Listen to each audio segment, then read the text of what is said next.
Students, आज हम जो वर्तनी कर रहे थे उसकी लास्ट वीडियो है ये। आज हम वर्तनी का लास्ट टॉपिक है अनुस्वार और अनुनासिक, इसको खत्म करेंगे। इसके बाद हमारी वर्तनी पूरी हो जाएगी। ठीक है, अनुस्वार क्या होता है और अनुनासिक क्या होता है। अनुस्वार और अनुनासिक, अनु जमा स्वर से मिलकर बना है अनुस्वार। ओके, कि जो स्वर के बाद व्यंजन के ऊपर या स्वर के ऊपर भी लगते हैं, ये जो स्वर के बाद लगते हैं, चाहे वो स्वर के ऊपर लगे या व्यंजन के ऊपर लगे, मतलब स्वर के बाद लगते हैं। ओके, तो उन्हें हम अनुस्वार कहते हैं। ये नासिक के ध्वनियां हैं, नाक से जिनका उच्चारण होता है, जैसे गयणनम, ये गयणनम, ये हमारी नासिक के ध्वनियां हैं, इन्हीं को हम अनुस्वार कहते हैं। तो इसका जान लेते हैं एक बार। अनुजमा स्वर, अनुस्वार, किसी भी स्वर या व्यंजन के ऊपर अनुस्वार लगा हो और उससे अगला व्यंजन किसी भी वर्ग का हो, तो देखो हम कैसे पहचानेंगे कि कहाँ अनुस्वार लगाना है। ओके, और अनुस्वार के स्थान पर हम वर्ण विन्यास करेंगे तो क्या लगा सकते हैं। अनुस्वार लगा हो और उससे अगला व्यंजन किसी भी वर्ग का हो। देखो ये मैंने आसान बनाने के लिए इनको वर्ग को लिख दिया है। हमने वर्ण पढ़े जब कवर्ग, च्वर्ग, ट्वर्ग, त्वर्ग, पवर्ग, ये पढ़े थे ना। अगला व्यंजन किसी भी वर्ग का हो, अनुस्वार के स्थान पर उसी वर्ग का अंतिम व्यंजन, मान लिया क वर्ग है, क वर्ग का अंतिम व्यंजन क्या है, ंग। ओके, आधा लिखा जाता है। कहने का अर्थ क्या है, देखो वैसे नहीं समझेंगे आप, एक बार मैं करके दिखा देती हूँ, फिर जल्दी से समझ जाएंगे। जैसे मैंने लिखा कंगन, कंगन। अब आपने ये देखना है कि अनुस्वार लगा कहाँ है, क के ऊपर लगा है। देखो ये बात ध्यान रखनी है, अनुस्वार लगा कहाँ है, क के ऊपर, और अगला व्यंजन कौन सा है, ग। ओके, तो जहां भी अनुस्वार लगा है उससे अगला व्यंजन देखेंगे। अगला व्यंजन किस वर्ग का है, ग। ग देखो किस वर्ग में आता है, इसमें क वर्ग में, क वर्ग में आता है ना। तो इसका अंतिम व्यंजन कौन सा है, ग। देखो ये रहा उसी वर्ग का अंतिम व्यंजन, ये रहा आधा। अब आधा इसको कैसे करेंगे, हलंत लगाकर।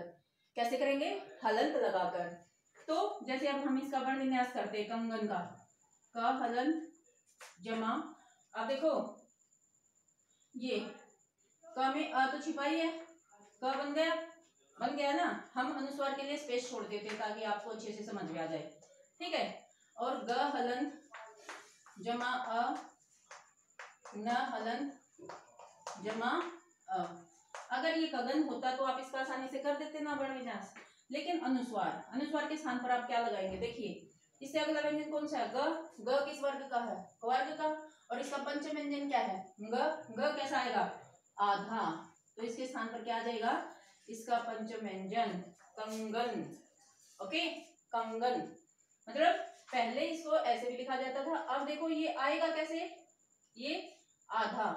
क्यों, क्योंकि ये नियम कहता है कि उसी वर्ग का अंतिम व्यंजन आधा लिखा जाएगा। ओके, अनुस्वार कंगन, क्योंकि ये पूरा नहीं होता, ये आधा ही होता है, इसलिए इसको आधा लिखा जाता है। अब देखो पंछी, तो प हलंत जमा अ। अब अगला व्यंजन देखिए छ है ना, छ, छ किस वर्ग का है, च्वर्ग का। च्वर्ग का पंचम व्यंजन कौन सा है, य। तो अनुस्वार की जगह मैं क्या लगाऊंगी, य। आधा या पूरा, रूल क्या कहता है, आधा।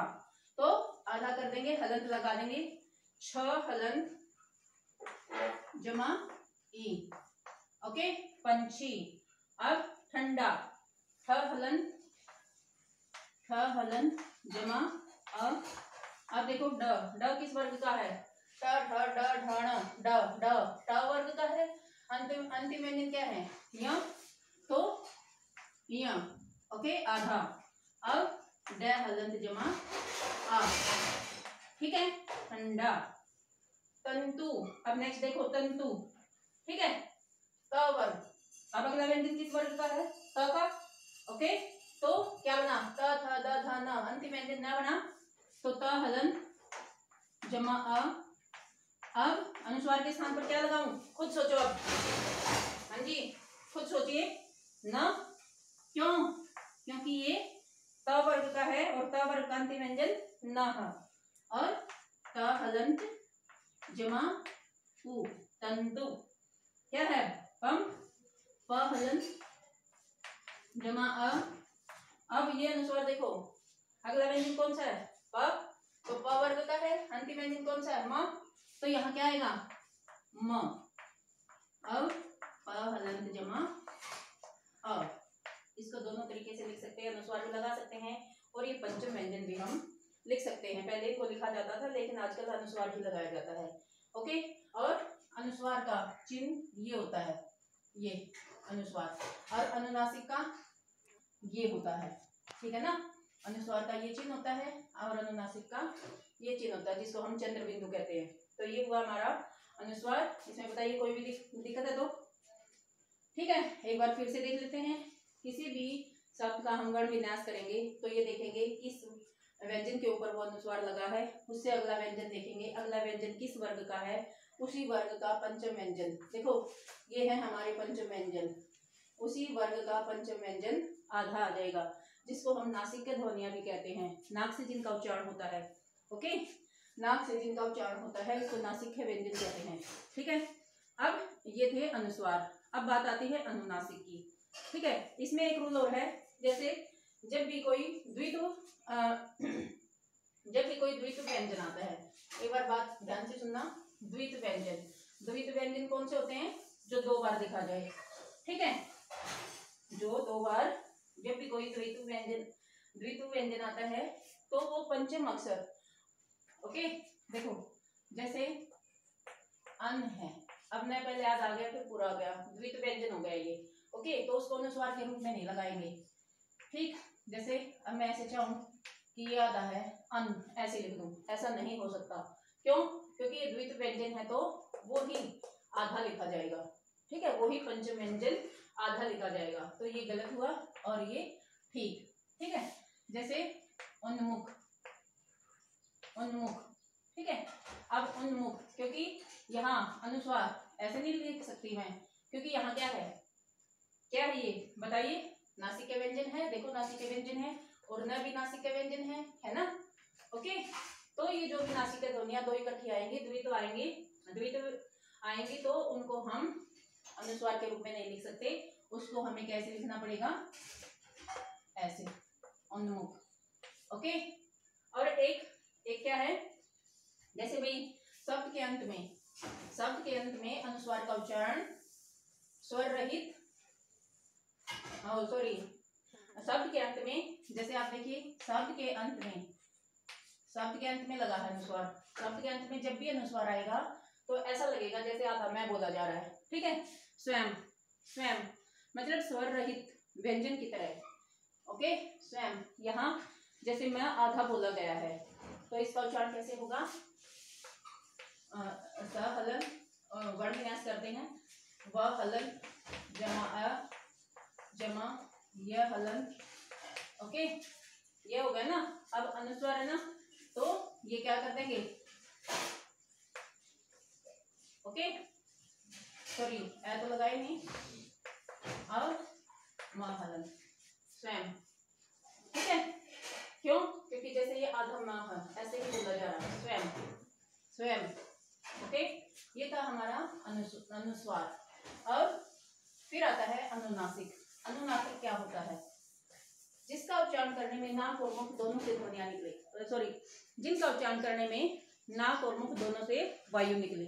ओके, अनुस्वार में नाक से निकलती है और अनुनासिक में नाक और मुख दोनों से प्राण वायु निकलती है, अर्थात वायु निकलती है। ओके, तो उनको कहेंगे हम अनुनासिक। अब देखो ये स्वर के ऊपर ही लगते हैं, जैसे ऐसे। ठीक है, अब जैसे, ठीक है, मतलब कहने का क्या है, ऐसे मतलब हर, जैसे यहाँ व्यंजन के ऊपर भी लगे तो इनमें स्वर तो छिपा ही है। ओके, मतलब स्वर के बाद इनका जो है इनको लिखा जाता है। क्लियर है? फिर देखिए, अब ये जिनके ऊपर मात्रा नहीं है, इसके दो नियम है। जिस भी स्वर की मात्रा नहीं है, ओके, उसके तो ये ऊपर एज इट इज लिखा जाएगा इस रूप में, चंद्र बिंदु की तरह। ओके, और जिन स्वरों की मात्राएं होती हैं, जैसे देखो ये हो गया ए, तो अब हम यहाँ ये रूप नहीं लगा सकते, इसका यहाँ ये रूप नहीं लगा सकते। क्यों?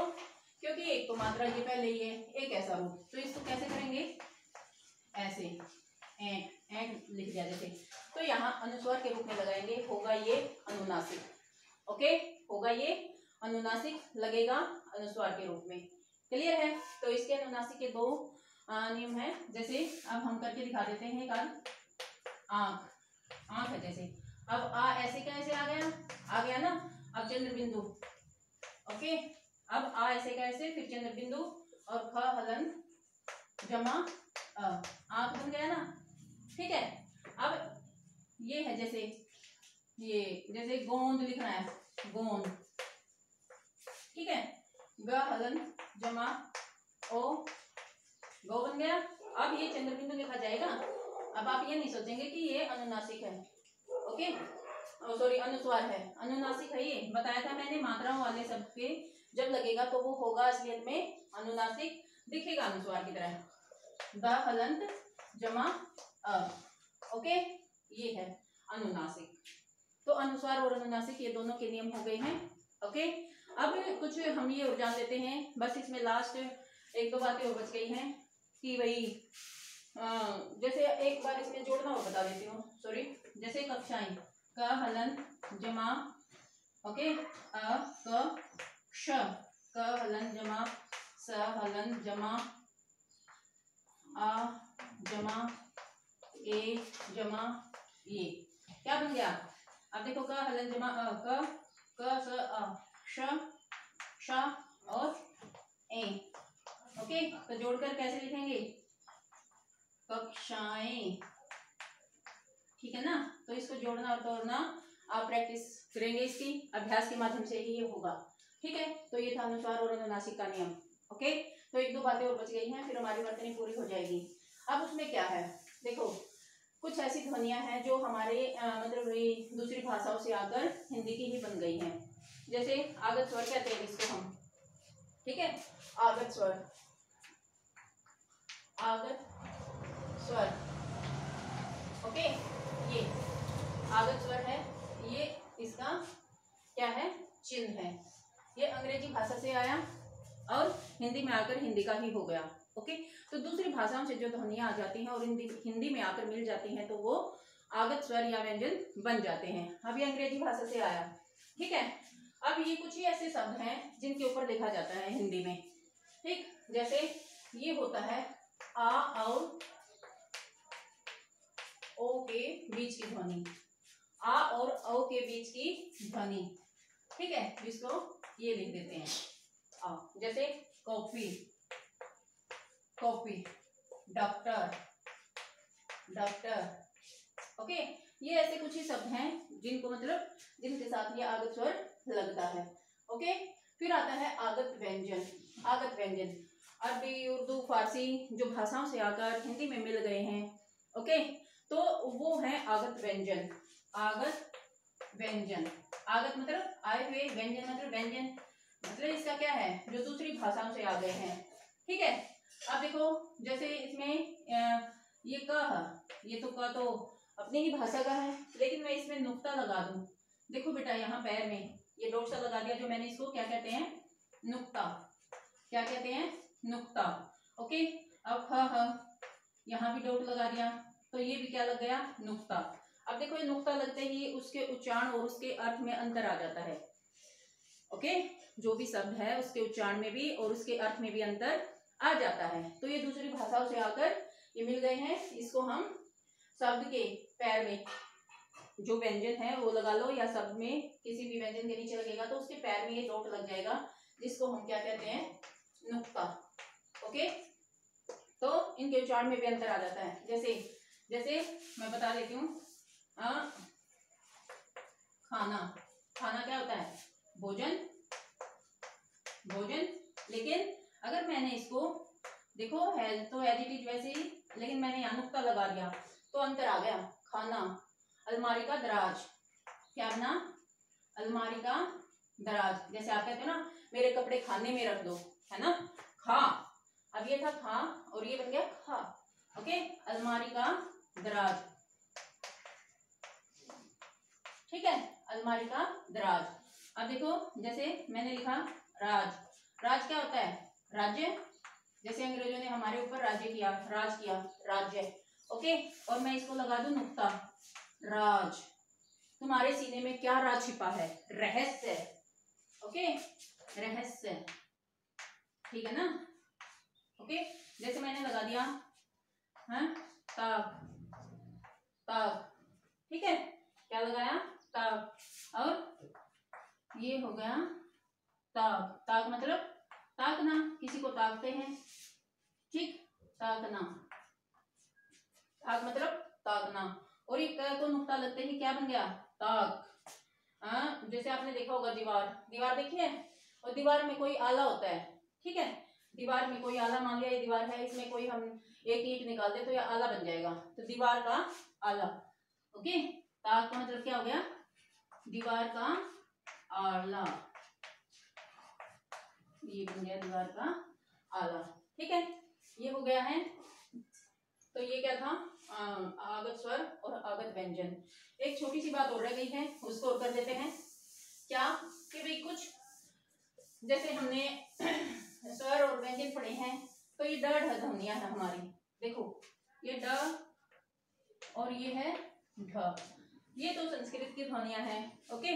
लेकिन ये अब देखो य और ढ, ये संस्कृत भाषा की ध्वनियां नहीं है, ठीक है ना, तो इनकी भी जरूरत पड़ती है शब्दों के बीच में। तो ये कैसे पहचानेंगे हम कि कहाँ इसका ये रूप आएगा, कहाँ इसका ये रूप आएगा, ओके। जैसे अगर ये ही ले लें शब्द के शुरू में, जैसे हमने डमरू बनाया, डमरू शब्द के शुरू में आ जाएगा, ओके, ये और ये रूप शब्द के शुरू में आ जाएंगे, डमरू। जैसे अड्डा, ओके, ये द्वित व्यंजन के रूप में भी आ जाएंगे, ठीक है, डमरू अड्डा, तो ये शब्द के शुरू में, और ये देखिए द्वित व्यंजन के रूप में भी आ जाते हैं, क्लियर है। जैसे कढ़ा, ये ढक्कन, ढक्कन, ठीक है, तो ये शब्द के शुरू में आ जाते हैं, ये और ये ध्वनियां शब्द के शुरू में या बीच में द्वित व्यंजन के रूप में आएंगी, और ये ध्वनियां जैसे शब्द के अंत में, ठीक है, और शब्द के बीच में आएंगी। जैसे मैंने कहा कढ़ाई, कढ़ाई, अब ये वाली ध्वनि नहीं आएगी, अब ये आएगी, यहाँ हम अनुस्वार ये लगा देंगे, अनुस्वार नहीं सॉरी ये डॉट सा, ओके, ढ के नीचे, तो कढ़ाई है, पकड़, पकड़, तो देखो यहाँ शब्द के लास्ट में आ गया, ठीक है, तो ये बीच में और लास्ट में आ जाएंगे, और ये शब्द के शुरू में और द्वित व्यंजन के रूप में आएंगी। तो ये ऐसी ध्वनियां हैं, इनमें बच्चा कंफ्यूज होता है कि भाई कैसे कहाँ कौन सा व्यंजन लगाऊं मैं, ये वाला लगाऊं या ये वाला लगाऊं। ये 2-3 नियम है, इसको अच्छे से करें आप, ठीक है, फिर कोई दिक्कत नहीं आएगी। क्या बताया मैंने, इसको और इसको तो शब्द के शुरू में या द्वित व्यंजन के रूप में, ठीक है, और ये जब ध्वनियां आएंगी बीच में या लास्ट में आएंगी, ठीक है। अब बच्चों ये थी हमारी वर्तनी, जो कि पूरी हो चुकी है, वर्तनी का टॉपिक है ये पूरा हो गया है। अब इसमें कोई भी दिक्कत नहीं रह गई है, अगर आप प्रैक्टिस करेंगे तो बिल्कुल अच्छे से आप इसको सीख पाएंगे, अगर नहीं करेंगे तो भी फिर वही प्रॉब्लम है, ठीक है ना। अब कोई भी दिक्कत है तो आप मुझे कमेंट के माध्यम से या फिर भी कॉल करके कैसे भी आप मुझसे पूछ सकते हैं, मैं बता दूंगी, ठीक है, और कोई इसमें प्रॉब्लम नहीं है, ओके। तो अब हम इसको बंद करते हैं, ये हमारी लास्ट वीडियो थी वर्तनी की, ओके, थैंक यू।